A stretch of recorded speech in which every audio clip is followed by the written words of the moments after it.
그래서 이제 양자 컴퓨터의 뭐 수학적 내용에 대해서 할 거고요. 수업에서 많이 다뤘기 때문에 뭐 수업 하신 분들은 잘 알고 계실 거고, 다른 경로로 들어오신 분들은 뭐 좀 공부를 하셔야 되겠죠. 그래서 양자 컴퓨터가 뭐 여러 가지 방법을 쓰긴 하는데 일반적으로 진폭 인코딩이라는 걸로 데이터를 기록을 합니다. 그래서 큐비트들이 나올 수 있는 상태는 0이나 1이라고 뭐 항상 얘기하죠. 그래서 0이나 1의 조합들이 우리가 양자 컴퓨터 안에 양자 중첩 상태를 관측을 했을 때 짠 하고 나오는 거예요. 그러니까 여러분들이 양자 컴퓨터를 뭐 열심히 돌렸어요. 중첩 상태가 있는데 그걸 까보면은 뭐 이런 식의 데이터만 나온 거죠. 이게 기저예요. 큐비트가 6개, 6개 큐비트를 들고 표현할 수 있는 상태가 2의 6제곱이 있는데 그 6제곱 중에 하나가 요거겠죠. 6제곱 맞는 것 같아요.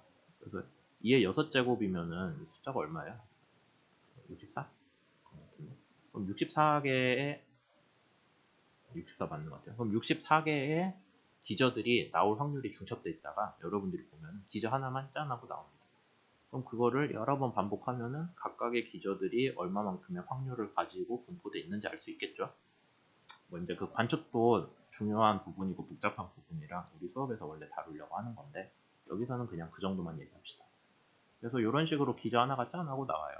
그럼 이제 이거를 여러 번 반복하는 거고, 그래서 2의 6제곱 개의 상태들, 상태 조합들이 여기 i라는 그 기저에 붙는 거고요. 그러니까 양자 상태죠. 결정되는 양자 상태. 이게 기저고. 얘가 나올 수 있는 확률에 대응되는 어떤 개수를 우리가 CI라고 했는데 그걸 확률 진폭이라고 합니다. 정확히는 확률 자체가 아니라 확률 진폭이라는 거는 CI의 복소수예요. 얘의 길이를 그냥 제곱이 아니라 길이의 제곱이 확률이라고 되는 거죠. 그 기저가 나올 확률은 확률 진폭의 크기의 제곱이다. 그래서 모든 발생 확률을 다 더하면 i는 0에서 2n 빼기 1까지 모든 확률들을 다 더하면 걔는 얼마가 되겠어요? 발생 확률은? 그러면 당연히 어떤 문제에 발생할 수 있는 모든 경우에 쓰니까 합은 1이 돼야 되겠죠. 그래서 이 조건을 만족하면서 그걸 설명할 수 있는 복소수, 확률 진폭들을 찾는 게 아니면 확률 진폭에다가 여러분의 문제를 대응을 시키는 게 여러분들이 양자 컴퓨터에서 할 일이다 라는 거죠.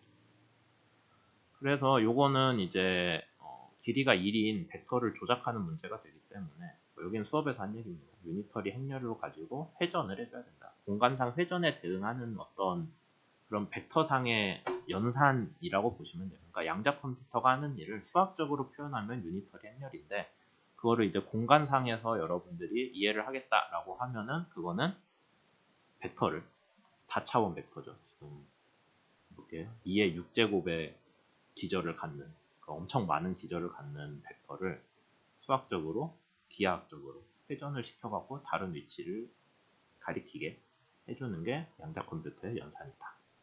그러다 보니까 벡터 길이가 보존되는데 벡터의 차원도 같아야 되겠죠. 벡터의 차원이 같다는 건 기저의 수가 같다는 거고 입출력 변수의 수가 같다. 차원이 보존되기 때문에 라고 봐야 됩니다.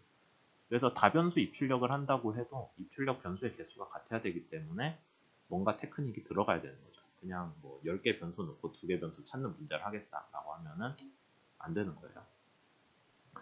그 다음에 기본적으로 회전이기 때문에 벡터 회전은 역연산이 항상 있거든요. 그래서 가역적 연산밖에 안 된다는 거예요. 근데 여러분들 하는 문제들은 비가역적이거든요. 일반적으로. 가역적이면 다 아무나 있겠죠.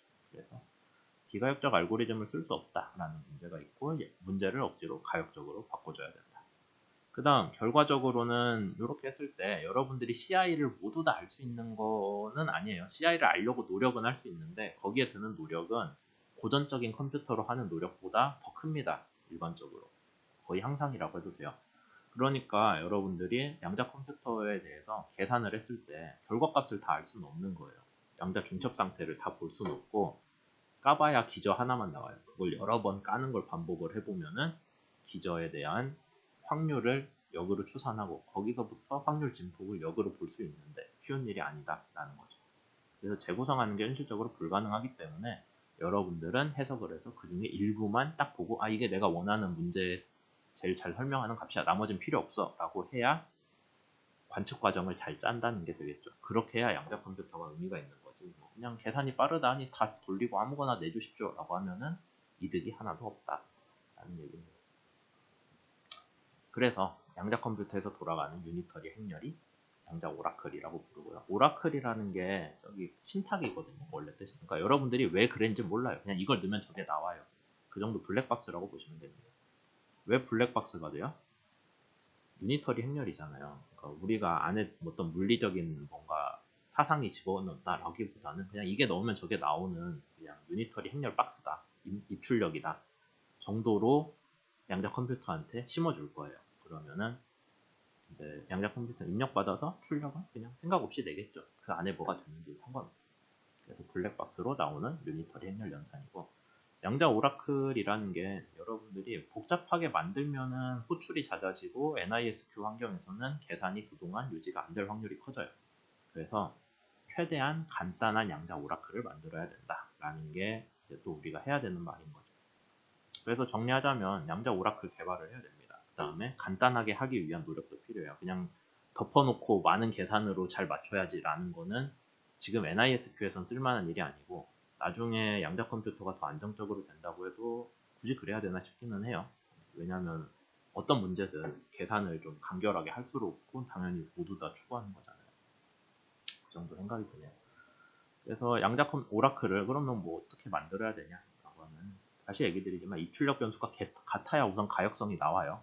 그 함수가 가역적이냐는 또 별개의 문제인데, 기본적으로 입출력 변수는 같아야 됩니다. 그래야 1대1 대응 비슷한 거라도 가겠죠. 그 다음에 서로 관계를 유니터리 행렬 연산으로 표현해야 돼요. 꼭 선형적인 문제까지는 아닌데 비선형적인 것도 뭐 가능은 하거든요. 근데 엄청 비선형적인 건 안 된다 정도로 보시면 됩니다. 그래서 여러분들이 억지로 문제를 가역적이고 선형적인 걸로 최대한 끌고 와야 된다라는 게 양자 오라클을 설계를 할 때 하는 일이고, 그럼 여러분들도 거기에 맞춰서 뭔가를 생각을 해줘야겠죠. 배경 한 2개 정도 하면 끝날 것 같은데 그것만 우선 얘기해보죠. 그래서 가역화는 어떻게 하냐 그러면은, 양자 컴퓨터 말고 그 이전에 가역적 컴퓨팅이란 거 개발할 때 제안됐던 말입니다. 베넷이라는 사람이 들고 온 방법인데, 입출력 변수 개수가 다른 문제가 있다고 쳐요. 여기는 지금 벡터예요. 열 벡터로 y하고 x라는 게 있고, 그러니까 얘가 갖는 변수 개수는 뭐 n개고 얘는 m개다. 서로 다르잖아요. 그래서 둘이 이러면 가역적이지 않게 돼요. 그럼 어떻게 할 거냐? 벡터를 확장을 해버립니다. 그래서 입력 밑에 빈칸을 세워둬요. 그럼 이 빈칸엔 누가 들어가니? 라고 하면은 x는 그대로 오고 y는 여기 빈칸 자리에 맞게 들어갑니다. 그러니까 x에 대한 n개 자리랑 그 다음에 y에 대한 n개 자리를 합쳐가지고 벡터를 확장을 해놓은 채로 시작을 하죠. 그래서 이따가 여기엔 얘가 들어갈 거야 해놓고 연산을 합니다.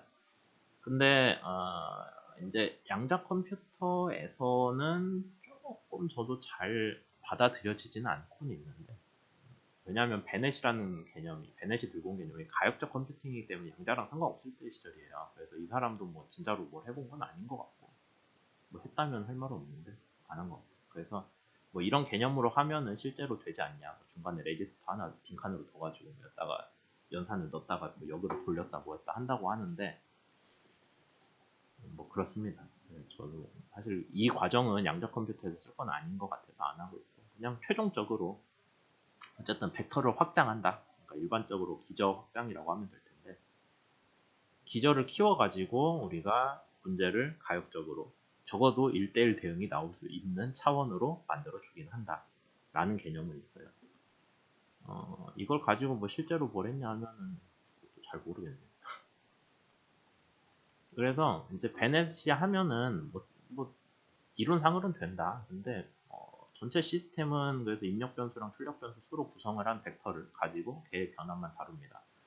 그 다음에 아까 얘기했던 보조 레지스터를 뭐 역연산을 해가지고 뭐 돌려주고 뭐 하고 하거든요. 그러니까 그냥 한 번에 쌍 하고 가는 게 아니라 중간 연산 과정들이 너무 멀리 역연산이 없을 정도로 가기 전에 조금 가고 역연산 돌려서 저장해놓고 조금 가고 역연산하고 대충 그런 개념이에요.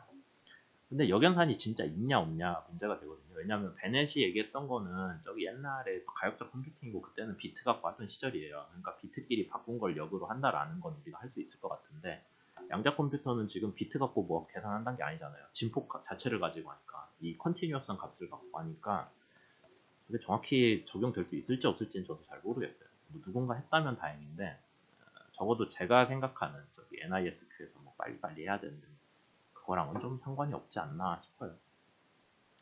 그 다음에 저기 베네시아라는 거는 입력 변수랑 출력 변수 자리를 만들어 줬는데, 입력 변수에 비해 출력 변수 수가 많아 버리면은, 지금 실제 문제를 구성한 건 이만큼인데 밑에 빈칸이 이만큼이거든요.